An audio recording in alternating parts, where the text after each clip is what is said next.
আসসালামু আলাইকুম ৰহমতুল্লাহি ওয়া বাৰাকাতুহু। আপোনালোকৰ ওপৰত আল্লাহৰ ৰহমত বৰকত আৰু শান্তি বৰ্ষিত হওক। এয়া আমাৰ ঘৰৰে কল আৰু অমিত চাগৰ কল পকিছে।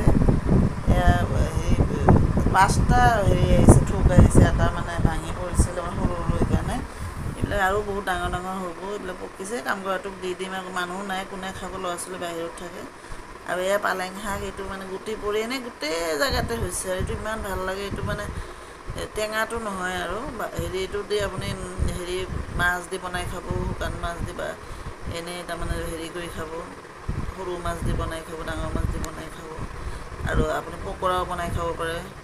এনেকৈ বহুত ধৰণৰ খোৱা যায়। আৰু আলুৰ লগত ভাজি, পালেং শাক যেনেকৈ খায় আৰু এইটো মৰিচা শাক, এইটো আমি লগাইছিলোঁ। এইটো মানে মাছ দি খোৱা যায়, শুকান মাছ দি খোৱা যায়। তাৰপিছত আপুনি এনেও তাৰমানে বেলেগ চব্জিৰ লগত মিলাই পিনি মানে শাক ভাজি খাব পাৰিব। এনেকুৱা চব্জি, আৰু এইখিনি তাৰমানে কাম কৰাটোক দিম আৰু উঠাইছোঁ। ভিডিঅ'টো ভাল লাগিলে আপোনালোকে লাইক, শ্বেয়াৰ আৰু ছাবস্ক্ৰাইব কৰিব নাপাহৰিব দেই। আজিলৈ আহোঁ।